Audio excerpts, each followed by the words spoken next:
and welcome again to Ivy English. I'm Karen. And I'm Chris Gorski. Today is October 25th, and today we are going to talk about robots. Yeah, so robots is one of those things that are either super cool or panic-inducing. You will either be very excited for the future of robots, or you are certain that the Terminator is prophecy and it's coming true. You may be threatened by robots or threatened by ChatGPT, artificial intelligence, but it's good to understand where we are now, how robots are being used and are benefiting us. Do you feel there has been a robot panic roughly every 20 years? So I'm thinking like the 40s, there were the first waves of like robot panic with a computer. Then the 60s include in television and kind of B-movies. There's a lot of robots floating around before the Westerns took over. Then the 80s, of course, is the Terminators. Then we have Y2K, and now we have AI. It's like about every 20 years we have robot panic. I think that people panic over new technologies regardless because the weaving machines in England made people really worried. They were threatened. They were angry. They protested and they smashed the machines because they were afraid of what the new technology was going to do to them. It was going to take away their jobs and so forth. This is just the most recent wave. It's never stopped. Yeah, it's something that maybe it takes 20 years roughly in our time for technology to advance to a place where people will re-notice it again. Maybe 10 years isn't enough. 20 years seems to be a proper time for people to say, wow, we need to reevaluate. I personally think that time is going to be shortened because things are changing so fast now. Okay, our article title is How May the Robot Serve You? And I think when they state it like this, it sounds less threatening because it sounds like a very mechanical kind of robot. We are less threatened by them. I think so. Those service robots you see putting around the supermarket sometimes, they're very purposely non-threatening. We're not thinking about the Terminator. We're not thinking about Arnold Schwarzenegger coming down with his shotgun and motorcycle. We're thinking about getting our food served. Yeah, it's That's very right. sweet and cuddly. And there's still kind of a novelty. Look, there's a robot. So far, that's how things are with the more mechanical kinds of robots rather than just AI in general. Okay, our first paragraph. Robotic technology is rapidly becoming a standard part of our everyday lives. It used to be that robots were only seen in factories and manufacturing plants, but that is no longer the case. Instead of being large, immovable machines, robots have been shrinking, and as a result, you can find robots in offices, homes, and nearly anywhere you can imagine. The type of robot the average person is most likely to come in contact with is a service robot. Service robots offer assistance to humans when it comes to service or customer-related tasks. Though the definition of service robots is broad and still growing, there is one thing that service robots are not. They aren't involved in industrial automation. What exactly does a service robot look like in practice? Well, that depends on the industry it serves. In the retail industry, service robots can share the workload with human employees by keeping track of inventory. They can also assist customers by providing answers to standard questions such as directions to certain stores or movie showtimes at a theater. If you are at a hotel, you may see a service robot that brings luggage to rooms or delivers room service. Like those in the retail sector, robots in hospitality can also answer questions. Robots can act as the concierge for regular guest inquiries, and if there's a question it can answer, it is capable of directing you to human staff members that can help. Another sector where service robots are becoming more common is healthcare. In hospitals, robots help set up patient rooms and transport supplies, medication, and linens throughout the building. Robots can also be used to clean and disinfect the facilities. Okay, let's go back to the beginning. It sounds like we're kind of left hanging right in the middle because we are. This is only part one of a two-part article. Let's go back to the beginning. How may the robot serve you? Our title. That is something you might have the robot itself say. So how may the robot serve you? They have that robot voice. Actually, they don't have to because right now, artificial speech is so good and so human-like. They don't have to talk like this anymore unless they just want to remind you that they are just a robot. So If it's a place where they're using these mechanical robots to serve you, that's the question they may ask. How can the robot serve you? Can I bring you something, etc.? Robotic technology is rapidly becoming a standard part of our everyday lives. Now, that's a very straightforward sentence, except that they use the adjective form of robot, which is robotic. So robot, robotic. Technology, watch the word CH is a K sound, technology. Rapidly means quickly, becoming a standard part. A standard part is a part that we no longer have to specify or ask for by special request. It's just included of our everyday lives. So it's something that we might see every day and not think is something particularly strange. When you were reading this, I was just reflecting on the title, and this is slightly off topic here, unfortunately, because we're already through the article, but I just wanted to add this. I was just thinking, how may the robot serve you sounds different than how may the robot help you, where serve places you above the robot, whereas how may the robot help you feels more like it is close to your equal, it is more on a level playing field. The robot serving you has become your servant, it's become your slave, you have become the master. It feels less threatening. I wonder if this is not purposely chosen this way. And I imagine that when people are designing robots and AI and language that the robot would use to interact with you, that there's not linguistically, you need to analyze like where's the power in the language here, and is it being subservient to you? That's a really good point. And in that way, it probably feels less threatening. It's here to serve me, so I tell it what to do, and it does not I'm in control. Go off on its own and do some weird things I'm not expecting. Yeah, it doesn't take the big kitchen knife and come at you. Oh. Old Simpsons joke, okay? Okay. So that is no longer the case. Remember this phrase. It's really good. So the situation used to be like A, but it's now B. It's no longer true that it's like A, but that is no longer the case. That's a good way to say it. Things have changed. So in the past, like we were saying, when they had weeding machines and everything like that, they had a kind of robot that took over. So in the past, robots mainly were used in manufacturing, but now consumers are seeing them in everyday life. Instead of being large, immovable machines, robots have been shrinking, and as a result, you can find robots in offices, homes, and nearly anywhere you can imagine. And that also contributes to making them feel less threatening, because if they're smaller than us, we can just pick them up and throw them at the wall if we're really upset with them. It's not like this huge machine, because if you look at the robots that are used in manufacturing, they are often set in place. They're bolted in place. They do not move around the facility. They just stay there and they stamp things, or they do some operation on a car, for example, that's being made. So let's look at two words that we have in this paragraph, factory and a plant. So a factory is a place where a specific item is produced. A plant, generally speaking, means a specific process takes place there. So you would say a nuclear power plant. You wouldn't say a nuclear power factory. Right, that's right. Sometimes they are interchangeable, but plant, you have an idea that it's a big, complicated process. All right, let's look at our next paragraph here. The type of robot the average person is most likely to come into contact with is a service robot. And we've already mentioned that. Rather than being one of those big factory robots, it's this small machine that moves around and is kind of cute. So be careful of come into contact with. This is one of those set phrases. If you change it in any way, the meaning sometimes is lost. I've been thinking about set phrases a lot because some of my oldest students are now approaching college, and their English is getting quite advanced, but they want to keep changing these set phrases, and I just want to strangle them. And you cannot do that. You need to learn it as a chunk, as That's Wesley often says.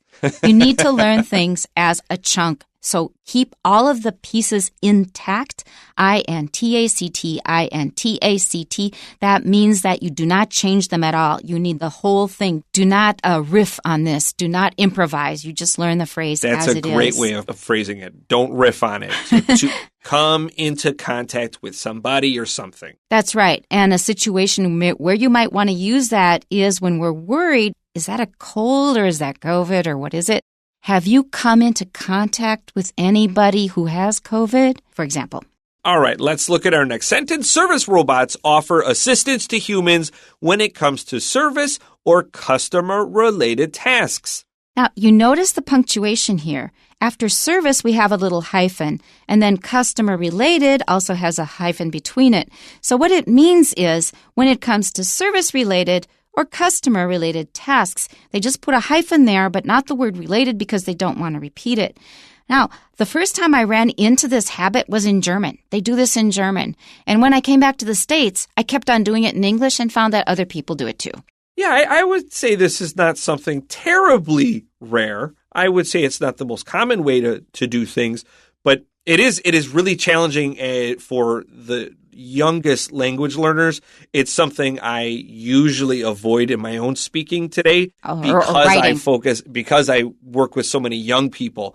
My speaking and writing habits I probably write at like a fourth grade level now because of my audience. Keep that in mind because the foreigners that you run into here in Taiwan, a lot of us have done that. So I have a friend who no longer says right. What does the person say? He says, is this right? Or is this correct? Right. Oh, I was thinking W-R-I-T-E. I'm sorry. No, it's R-I-G-H-T. So, is this correct? Yeah, that's right. A lot of people would naturally say that's right, and then we don't know if it's right or left. So they say it's correct. It's correct. Yeah, you avoid some of these little linguistic problems. Ambiguities. Okay. Let's continue. Though the definition of service robots is broad and still growing, there is one thing that service robots are not. They aren't involved in industrial automation. I'm going to point out another punctuation practice that has come into use, I'd say, over the past 30, 40 years. And that is after a colon, we're, in theory, supposed to start with a lowercase letter, T with a lowercase t. But I myself and most people now, after a colon, because it's such a long pause, they start out with a capital letter. Now, this sounds really picky, but in a place like this where we're doing a lot of editing, the editors will ask, shouldn't that be a lowercase t? Everybody just about now uses a capital T. That's funny. I haven't thought of this. I could be behind the curve on this because I would still personally use a little t. I marked this, but I didn't think too much about it. I wonder if I just marked it and just kept going because I would have personally put a little T there if this were my sentence that I were writing. A lot of people do that, but I noticed also in major media, they are also capitalizing. Things do change. They definitely do change, and this is something that I tell my students that, hey, listen, language is a living thing. Things may adjust as you go on. So if you hear one day that I say something today, in 25 years you hear something different, I could just be old-fashioned. It may not take 25 years. Yeah, it may not even take that. No, I was just going to say that we're talking about service robots, and we just want to make it clear. They are very different from manufacturing robots, those big, humongous ones that help you build cars and things. Let's very quickly look at the phrase industrial automation. An industry is a collection of companies that all produce the same thing. So industrial automation means that these are all these companies using robots, automation, moving by itself to build something. For example, one in car manufacturing, they will often have this large machine that's a robotic arm that can do the job of many people very quickly, including moving very hot and heavy items. Watch out for the stress in industrial. Watch out even more for the stress in industry because it changes. And the noun, it's industry. I hear a lot of people saying industry, which is wrong. It's not triangle either. It's triangle industry. But the adjective form is industrial, triangular. Because the stress will often shift, you need to pay special attention to it. Okay, let's go on to the next paragraph. What exactly does a service robot look like in practice? So when we say something is in practice, means in reality. In real life. So you may have this really kind of muddy image of it in your head just from reading. What does it really look like in real life? Well, that depends on the industry it serves. So in the next few paragraphs, they're going to explain that a robot in this industry is like this and another industry is different. So first of all, we're going to talk about the retail industry. That just means like you go to a department store or a smaller store and you buy things from the store to the consumers called retail. In the retail industry, service robots can share the workload with human employees by keeping track of inventory. I always am amazed at how people do inventory, even some very small shops. Like there's a small shop in a traditional Chinese market where they sell all kinds of nuts and seeds and snacks and sauces and beans. There are so many different products, and there's an older woman who I enjoy a lot. We chat a lot when I go there, who manages this place alone. I think, you have so many products. How do you keep track of them? She says there are more than 2,000 of them. Yeah, when I did inventory at the restaurant Subway, we literally hand counted the bread.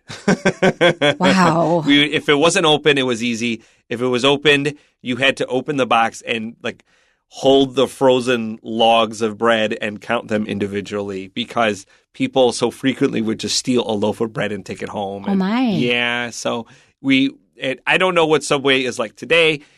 20 some odd years ago, you were hand counting bread.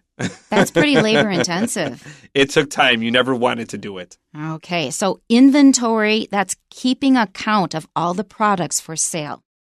They can also assist customers by providing answers to standard questions, such as directions to certain stores or movie showtimes at a theater. Now, we have been able to get this over the phone for a long time and certainly over the internet, but now a robot can answer you directly. So especially things like, now we call them FAQs.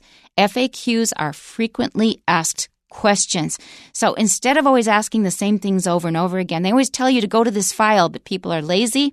So now a robot can answer some of those questions. You may hear someone call an FAQ a FAQ. Definitely the website GameFAQs is a good example of that. If you're looking for questions to how to do whatever in a game, GameFAQs is a great website, and that FAQ and FAQ is the same thing. I don't know if asking the robot is better than my smartphone. I have seen this, and I kind of wonder, is this better or not? Or am I just not used to it? I haven't decided yet. But generally, not a big fan of talking to the robot when my phone is there. Exactly. If it were me, I would grab my phone as well. Okay, so the things that they give as examples are how to get to a certain store. I wonder if a robot would be good at giving directions. I'd rather look at the map. And then if you have something like Google Maps, it will also say it to you orally. Okay, turn at the next stoplight or whatever. Kind of hate Google Maps. While we're bringing it up, let me just mark my flag here. Hate you, Google Maps. I hate you so much. You can say that, but it's darn useful. All right, so movie showtimes. When you go to a theater, I just go to the poster. Yeah. Remember the newspaper? That was nice. I was thinking it was nice to look at the movie times in the newspaper. But now getting a newspaper is such an infrequent thing for me personally that it wouldn't make sense. But I remember flipping open the newspaper and looking at the movie times and looking at the movie reviews. There's miss a little bit of that physicality of the newspaper. That's right. Either you check it in the paper, or if you're already at the theater, you just look at the poster. That's it right, will be it's listed. Right there. Okay, next paragraph. If you are at a hotel, you may see a service robot that brings luggage to rooms or delivers room service. Now, I personally have experienced this, and even though it's kind of slow as it toddles down the hall and kind of cute, I'm always very happy when I see it because maybe that means I don't have to tip the porter. The bellhop. We usually call it a bellhop. Bellhop. Bellhop. That's the guy who brings your luggage to your room, and he's standing there waiting for a tip. So this, if you're noticing the pattern, is that robots are doing a lot of grunt work, as it's called, GRUNT, and then just the word work. Grunt work is usually very labor-intensive, it's physically demanding, or it's something that pretty much anybody can do without a lot of education. It's called grunt work, especially when you're doing physical work, because imagine you're digging a hole, and you dig that hole for 15, 20 minutes, you start getting tired, and when you throw your shovel into the earth, you go, ugh, you grunt, and then you throw it over your shoulder. That's where the word grunt work comes from, and luggage is heavy. Even with wheels, you still got to get it in and out of vehicles. It's a challenging thing. That's true. So this is a good job for robots, if you ask me. I am anti-tipping. That's one of the issues for me. So I'm happy to see robots there. I hear tipping is so much worse back home. I'm so afraid to go home and just have to tip everybody now. I know, it's a real pain. Let's continue. Like those in the retail sector, robots in hospitality can also answer questions. And that brings us back to what Chris and I were discussing about we'd probably just use our phones. Let's move on to our next sentence. Robots can act as the concierge for regular guest inquiries, and if there's a question it can't answer, it is capable of directing you to human staff members that can help. I personally say inquiries, but inquiries is also fine. So concierge is a very fancy word. It means slave in Latin. So take that, Frenchie. Those are the people who will look after a property and the tenants. So if you ever listen to Enjoy, you know that I have really hard time with French pronunciation, and I'm very lucky to work with Anthony. Karen, on the other hand, is quite gifted. And so could you say this word for us really clearly? Concierge. Yeah, forget it. Hey, listen, I grew up real blue collar, and all the factory workers and guys that did back labor, we never said that word. We're not saying words like concierge. Okay, I said it with an American pronunciation. In real French, it's more like concierge, but we say concierge in English. Okay, our last paragraph. Another sector where service robots are becoming more common is healthcare. That's pretty straightforward. So we've talked about retail, we've talked about hotels, and now we're going to talk about healthcare. And that's a place where they're really needed because that is backbreaking work. If you have to move patients around out of bed to the bathroom and back, it really is kind of dangerous work. You can really twist your back bad or get badly injured. In hospitals, robots help set up patient rooms and transport supplies, medication, and linens throughout the building. There's a lot of moving back and forth of these things. Supplies, cleaning supplies, medication is medicines, and then linens, you have to change the beds and the towels and everything all the time. So the robots can really help out there. And finally, robots can also be used to clean and disinfect the facilities. And that's a big help because working in, for example, a nursing home or hospital can be very smelly. So look at the word linens. Be careful. This is not linens. This is linens with a short I. And this just means clean bedding, bedding, new sheets, new pillows, all the stuff that you need for a clean bed because those get very nasty and dirty in hospitals. And speaking of the word hospital, we saw in the previous paragraph the word hospitality. And yes, those words are obviously related. Hospital, hospitality, hostel, and host are all words about serving others. That's all we have time for today. Tune in tomorrow for part 2 of How May the Robots Serve You. We'll see you then. Bye-bye. Bye-bye.